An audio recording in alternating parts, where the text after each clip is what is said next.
अस्सलाम वालेकुम and welcome to fast insight. आज की वीडियो में हम इंटरनेशनल रिलेशन डिग्री के हवाले से एक इंफॉर्मेटिव वीडियो लेकर हाजिर हुए हैं और इस वीडियो के अंदर हम इंटरनेशनल रिलेशन डिग्री जो कि पाकिस्तान में की काफ़ी यूनिवर्सिटीज़ में ऑफ़र की जाती है, इसके अंदर देखेंगे क्या होता है। इसके हवाले से जो बेहतरीन यूनिवर्सिटियाँ हैं जो इस डिग्री को ऑफ़र कर रही हैं, वो कौन-कौन सी हैं और इसके अलावा इसका करिकुलम और इसका स्कोप क्या होता है। तो इन तमाम चीज़ों को आज हम डिस्कस कर रहे होंगे। आज इस डिस्कशन को कंटिन्यू करने के लिए मेरे साथ मुआज़ बशीर मौजूद हैं जो कि नेशनल डिफेंस यूनिवर्सिटी से बीएस कर रहे हैं इंटरनेशनल रिलेशन में और इनका सेकंड लास्ट ईयर अभी स्टार्ट होना है। तो इस हवाले से ये हमें मालूमात दे रहे होंगे। तो कैसे हैं आप मुआज़? अल्हम्दुलिल्लाह, आप सुनाएँ, ठीक है?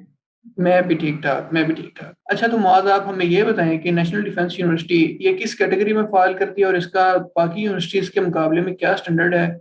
और ये कौन-कौन सी मज़ीद इसके अलावा इंटरनेशनल रिलेशन के अलावा मज़ीद कौन-सी डिग्रीज़ ऑफ़र करती है और किन डिग्रीज़ के हवाले से ये यूनिवर्सिटी पाकिस्तान में पहचानी जाती है? सबसे पहले तो मैं आपको ये बता दूँ कि नेशनल डिफेंस यूनिवर्सिटी जो है, ये आर्मी की यूनिवर्सिटी है और इस्लामाबाद में है। इस यूनिवर्सिटी में तकरीबन 6 से 7 फ़ील्ड्स 6 से 7 प्रोग्राम ऑफ़र किए जाते हैं और आईआर का मेरिट या पोज़ीशन इस यूनिवर्सिटी में बाकी सब फ़ील्ड से अच्छा है। इस्लामाबाद में और इंस्टीट्यूट्स भी हैं, मिसाल के तौर पे कायदर यूनिवर्सिटी है, वहाँ भी आईआर का प्रोग्राम ऑफ़र किया जाता है। उनका आईआर भी अच्छा है, लेकिन जो एनडीयू है इनके यहाँ 2 बातें हैं जो बाकी यूनिवर्सिटियों से इसको ज़रा यूनिक पॉइंट पे रखती हैं। पहली ये कि इनका जो स्टाफ है वो बड़ा क्वालिफाइड है। दूसरा, चूँकि आर्मी की यूनिवर्सिटी है, तो यहाँ पे डिसिप्लिन बहुत ज़्यादा है। डिसिप्लिन है और इसके साथ एकेडमिक्स का माहौल है, पेपर्स टाइम पे चेक होके वापस मिलते हैं, रिजल्ट टाइम पे अनाउंस होता है और टाइम मैनेजमेंट या टाइम टेबल इस पे बहुत ज़्यादा एम्फेसिस किया जाता है। जी, ठीक हो गया। और इसके हवाले से आप एक बात क्लियर करनी हुई है कि ये प्राइवेट सेक्टर यूनिवर्सिटी है या पब्लिक सेक्टर यूनिवर्सिटी है? ये प्राइवेट सेक्टर यूनिवर्सिटी है। तो इस हवाले से मैं नेक्स्ट क्वेश्चन आपसे करना चाहूँगा, वो ये है कि हम इसके करिकुलम में क्या पढ़ते हैं? एक स्टूडेंट जो कि अभी इंटरनेशनल रिलेशन के बारे में, उसकी डिग्री के बारे में कुछ भी नहीं जानता, तो आपने अगर उसको बताना हो कि इसमें आप क्या-क्या कुछ पढ़ेंगे, तो वो आप कैसे बता सकती हैं? जी, okay, first of all BS international relations में जो एक अच्छा खासा एम्फेसिस होता है डिग्री के दौरान ड्यूरिंग डिग्री, वो होता है कि इंटरनेशनल हिस्ट्री जो रही है, इंटरनेशनल रिलेशंस की हिस्ट्री, खासकर पिछले 300-400 साल की जो हिस्ट्री है और उसमें भी पार्टिकुलरली जो यूरोप है, उसकी जो हिस्ट्री है, जिसमें आपको पता है कि अमेरिकन रेवोल्यूशन है, फ्रेंच रेवोल्यूशन है, उसके बाद वर्ल्ड वॉर 1 है, वर्ल्ड वॉर 2 है, इसको बहुत कम्प्रिहेंसिवली पढ़ते हैं ड्यूरिंग द डिग्री। और उसके बाद आईआर की कुछ थ्योरीज हैं, रियलिज्म है, लिबरलिज्म है। ये बेसिकली लेंस हैं जिसके जरिए दुनिया में जो हालात, जो पॉलिटिक्स की गेम होती है, पावर पॉलिटिक्स, उसको देखा जाता है। इन थ्योरीज पे बहुत ज़्यादा एम्फोसिस होता है ड्यूरिंग कोर्स। तो उसके बाद जैसा कि आपको पता है कि जितने भी बीएस प्रोग्राम होते हैं, इनमें ज़्यादातर तकरीबन हर जो बेसिक सब्जेक्ट होता है, उसका हल्का-हल्का टच दिया जाता है। तो उसी तरह इंटरनेशनल रिलेशंस में भी आप इंग्लिश भी पढ़ते हैं, आप मैथ भी पढ़ते हैं, आप स्टैट्स भी पढ़ते हैं। इनका बेसिक जो इंट्रोडक्शन है वो पढ़ाया जाता है स्टूडेंट को। ठीक हो गया। तो इसके हवाले से मैं एक और क्वेश्चन आपसे करना चाहता हूँ कि आपने बताया कि यूरोप की हिस्ट्री और पिछले 300-400 साल की मेनली हिस्ट्री जो वर्ल्ड की प्रोमिनेंट सिविलाइजेशंस गुज़री हैं, उनकी हिस्ट्री पर फ़ोकस किया जाता है और इसके अलावा जो इज़म्स हैं, सोशलिज़्म हो गया, उसके अलावा लिबरलिज़्म हो गया, इनको पढ़ाया जाता है। तो इनका इंटरनेशनल रिलेशन के साथ किस तरह से वो जो रिलेशन है वो एस्टेब्लिश करते हैं कि ये इज़म्स की जो स्टडी है वो आपके इंटरनेशनल रिलेशन में आपके प्रैक्टिकल फील्ड में काम आती है। बेसिकली इन इज़म्स ने दुनिया की पॉलिटिक्स पर बड़ा गहरा असर डाला है। जैसा कि आपको पता है कि सोशलिज्म ने तकरीबन 1/3 ऑफ द वर्ल्ड पर हुकूमत की है, आपके रशिया से लेकर चाइना तक। ये इन थ्योरीज से ही मुतासर होकर दुनिया के बड़े लोगों ने जो जिनके थ्रू दुनिया में तगय्युरात आए हैं। और ये भी आपको पता है कि वर्ल्ड वॉर 2 के बाद, जब वर्ल्ड वॉर 2 का एंड हुआ है, तो उसके बाद दुनिया में जो इंस्टीट्यूशंस बने हैं, जैसे यूएन है, जैसा कि यूएनडीपी है, या इस तरह के इंटरनेशनल कोर्ट ऑफ जस्टिस है, जितने भी इंस्टीट्यूशंस हैं, इनकी थ्योरेटिकल बेसिस जो है वो लिबरलिज्म है। तो ये थ्योरीज बेसिकली दुनिया में जो पावर पॉलिटिक्स की गेम है उनको थ्योरेटिकल बेसिस प्रोवाइड करती है।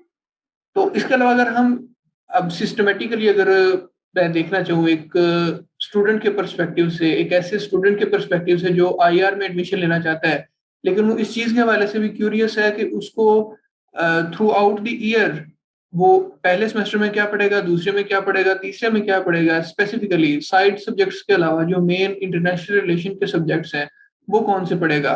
तो ये आप सेमेस्टर वाइज अगर थोड़ा सा एक्सप्लेन कर दें, तो ये हमारे व्यूअर्स के लिए काफ़ी बेनिफिशियल होगा।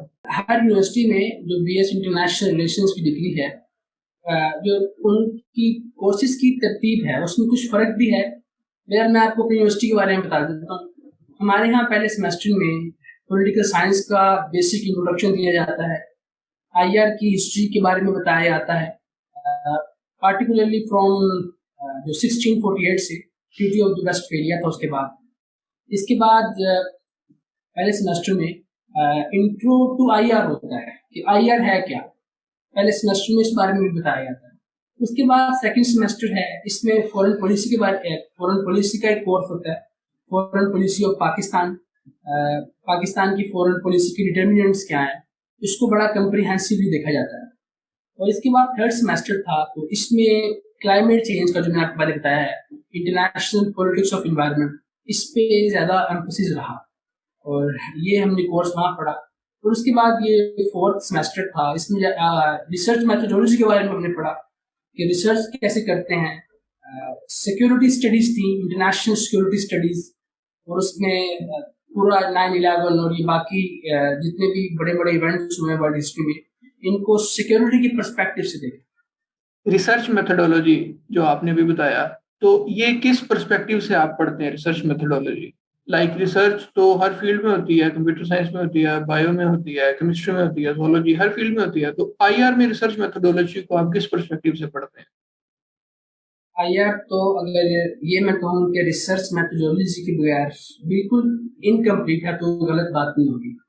ये आईआर इंटरनेशनल रिलेशंस की फील्ड ही है कि इसमें रिसर्च होती है, आप थ्योरीज को अप्लाई करते हैं और दुनिया के जो इवेंट्स हैं उसको उन थ्योरीज के लेंस से देखने की कोशिश करते हैं। और रिसर्च जितनी भी मामलात हैं, आपको पता है कि आईआर के जो इवेंट्स होते हैं, अगर आप उन पर रिसर्च नहीं करेंगे और उस इवेंट्स की गहराई तक पहुंचने की कोशिश नहीं करेंगे, तो कैसे आप एक अच्छा पर्सपेक्टिव या उस पॉइंट ऑफ व्यू हासिल कर सकेंगे। एक स्टूडेंट ने अपनी यूनिवर्सिटी को आईआर के हवाले से असेस करना हो कि वो कहाँ पर खड़ी है आईआर के हवाले से, वो किस लेवल पे आईआर करवा रही है, तो वो अपने एक्सपोजर को किस हिसाब से देखे कि अगर वो देखे कि मुझे ये एक्सपोजर मिल रहा है तो इसका मतलब है कि मेरी यूनिवर्सिटी में इंटरनेशनल रिलेशन को सही तरीके से करवाया जा रहा है।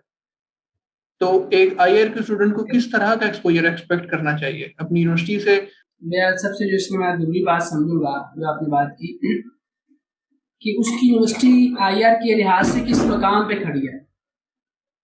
ये बात जानने के लिए जो दूसरे स्टूडेंट्स हैं आईआर के दूसरी यूनिवर्सिटीज़ में, उसको उनसे मिलना पड़ेगा और ये पूछना पड़ेगा कि आपके यहाँ एकेडमिक्स कैसे होते हैं, आपके यहाँ एकेडमिक उनका स्टाफ कैसा है और प्रैक्टिकल वर्क इसकी नौइयत क्या है। जब मुख्तलिफ यूनिवर्सिटीज़ के स्टूडेंट से वो मिलेगा और उनके साथ इंटरेक्ट करेगा तो फिर ही वो जान पाएगा कि मेरी यूनिवर्सिटी किस मुकाम पे खड़ी है। या इसके लिए रैंकिंग होती है नेट पे, इंटरनेट पे मुख्तलिफ साइट्स हैं जो यूनिवर्सिटीज़ को रैंक करती हैं, उन साइट से भी मदद ली जा सकती है अपनी यूनिवर्सिटी की पोजीशन गुजारने के लिए। और इसके स्कोप के हवाले से अगर हम बात कर लें कि इसका स्कोप क्या होता है आईआर करने के बाद, एक बच्चा आईआर कर लेता है तो उसके बाद उसके पास क्या क्या ऑप्शंस हैं? आईआर का जो स्कोप है इंटरनेशनल रिलेशंस का, मैं आपको ये बताता चलूँ कि उसका स्कोप बिल्कुल मेडिकल स्टडीज़ या इंजीनियरिंग स्टडीज़ की तरह नहीं है। मेडिकल की फील्ड्स हैं या जो इंजीनियरिंग की फील्ड है उनका बहुत ज़्यादा स्कोप है पाकिस्तान में, और आप आफ्टर डिग्री बड़ी जल्दी आपके पास अपॉर्चुनिटीज़ होती हैं कि आप प्रैक्टिकल फील्ड में दाखिल हो जाएँ। इंटरनेशनल रिलेशंस अगर आपने अच्छे से किया हुआ है तो जो इंटरनेशनल रिलेशंस का अगर आपने उसको अच्छे से किया तो उसका 80% जो उसका सिलेबस है, करिकुलम है, वो CSS के करिकुलम से मैच करता है। अगर आपने अच्छे से CSS किया, इंटरनेशनल रिलेशंस की डिग्री को परस्यू किया है, तो आप CSS की अटैम्प्ट बाकी पार्टिसिपेंट्स के मुकाबले में अच्छी कर सकते हैं, अच्छी अटैम्प्ट दे सकते हैं, और इस बात की चांसेस हैं कि आप वहाँ पास हो जाएंगे। ये गवर्नमेंट सेक्टर का मैंने आपको बताया था। प्राइवेट सेक्टर में मैं आपको बताता चलूँ कि इस्लामाबाद में और पाकिस्तान के मुख्तलिफ शहरों में मुख्तलिफ थिंक टैंक्स, जिनको आप रिसर्च इंस्टीट्यूट कहते हैं, वो हैं।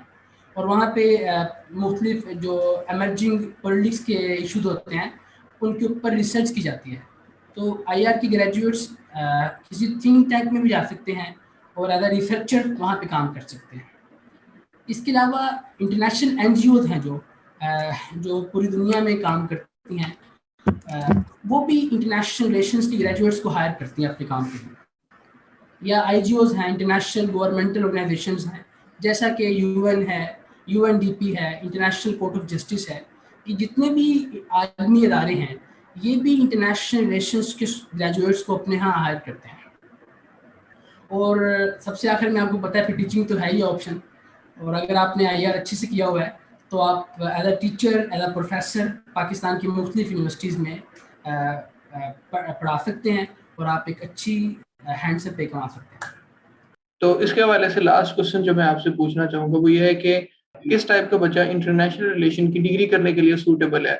बहुत से बच्चे होते हैं जो कि डिग्री स्टार्ट तो कर लेते हैं, लेकिन उनके लिए फिर उसको परस्यू करना बहुत ही मुश्किल काम हो जाता है। जैसा कि मैं अपने बारे में बताऊँ कि मुझे अपना पता है कि मैं मैथ्स कंटिन्यू नहीं कर सकता। अगर मैं गलती से भी कभी मैथ में चला जाऊँ, तो मैं मैथ नहीं कर सकता। और इसी तरह से अगर मैं बायोलॉजी की किसी फील्ड में चले जाऊँ, तो मेरे से शायद ही वो होगी। मैं जो फ़ील्ड्स कर सकता हूँ वो सिर्फ़ फ़िज़िक्स या कंप्यूटर साइंस, ये 2 ही फ़ील्ड्स हैं जो कि मैं अच्छे से कर सकता हूँ। तो इस तरह से हर एक स्टूडेंट का अपना एप्टीट्यूड होता है। तो इंटरनेशनल रिलेशन की डिग्री को परस्यू करने के लिए एक स्टूडेंट का क्या एप्टीट्यूड बिल्ट इन होना चाहिए? या अगर कोई इसका शौक रखता है इंटरनेशनल रिलेशन करने का, तो उसको पहले से अपना किस तरह का एप्टीट्यूड बना लेना चाहिए? अगर आप इंटरनेशनल रिलेशंस की डिग्री को परस्यू करना चाहते हैं और आपका एम है कि मैं इस फील्ड में आऊँ, तो मेरा जो इसके ऊपर नुक्ता नज़र है वो ये है कि आपको ये देखना चाहिए कि आपके पास क्रिटिकल माइंडसेट है कि नहीं। आपके पास तनकीदी नुक्ता नज़र चीज़ों पे आप रखते हैं कि नहीं रखते हैं। अगर आप तनकीदी नुक्ता नज़र रखते हैं तो आप इस फील्ड में ज़्यादा अच्छे से ऊपर जा सकते हैं। दूसरी चीज़ ये है कि आया पाकिस्तान की पॉलिटिक्स में या इंटरनेशनल पॉलिटिक्स में कोई आपका इंटरेस्ट भी है कि नहीं। अगर इन फील्ड्स में आपका इंटरेस्टिंग नहीं है और आप सारा दिन PUBG खेलते रहते हैं, तो यकीनन इन फील्ड्स में आके आप फ्रस्ट्रेट ही होंगे और आप यही कहेंगे कि मैंने डिग्री भी कंप्लीट कर लिया है और मुझे कोई जॉब भी नहीं मिल रही। सही, एग्ज़ैक्टली आपने ये जनरली डिफाइन कर दिया, लेकिन अगर आप एक सूटेबल पर्सन का एक थोड़ा-सा पर्सोना डिफाइन करते हैं कि उसके इंटरेस्ट क्या होने चाहिए, उसका हैबिट्स क्या होनी चाहिए, हैबिट्स स्पेसिफिकली बता दें कि उसकी हैबिट्स क्या होनी चाहिए, या अगर कोई इंटरेस्टेड है आईआर में और उसकी ये रिकमेंडेड हैबिट्स अभी से नहीं है, तो वो अगर डेवलप करना चाहे, तो वो कौन-सी हैबिट्स हैं जो उसको अभी से डेवलप कर लेनी चाहिए, जो कि उसको आगे आईआर की फील्ड के अंदर हेल्पफुल हो सकती हैं? इसके लिए मैं समझता हूँ सेल्फ रीडिंग। आप खुद मुताला करने का शौक रखते हैं और सियासत को पढ़ने का या इंटरनेशनल रिलेशंस की तारीख को पढ़ने का आपको शौक हो। अगर आप IR में जाना चाहते हैं तो आपको ये हैबिट ज़रूर डेवलप करना ही पड़ेगी। अगर आपके पास ये हैबिट नहीं है कि आप सेल्फ रीडर हैं, तो आप मायूस हो जाएँगे। जी, तो व्यूअर्स आपने आज के हमारे पॉडकास्ट में जाना कि आईआर क्या होता है, इसकी बेस्ट यूनिवर्सिटीज़ कौन-सी हैं और इसके जनरल करिकुलम की आउटलाइन को भी हमने डिस्कस किया है कि आप क्या एक्सपेक्ट कर सकते हैं कि हम क्या पढ़ेंगे इस पूरी डिग्री के दौरान। और इसके अलावा हमने एक सूटेबल कैंडिडेट का पर्सोना भी डिफाइन किया कि एक पर्सन जो कि आईआर में आना चाहता है, उसके क्या एट्रिब्यूट्स होने चाहिए, उसकी क्या कैरेक्टरिस्टिक्स होनी चाहिए, ताकि वो आईआर की फील्ड में एक सक्सेसफुल करियर और स्टडी को परस्यू कर सके। तो ये था हमारा आज का एपिसोड। उम्मीद करते हैं आपको पसंद आया होगा। नेक्स्ट वीडियो में हम इंशाल्लाह किसी और डिग्री के इन डेप्थ इंट्रोडक्शन के साथ हाज़िर होंगे। तब तक के लिए अल्लाह हाफ़िज़।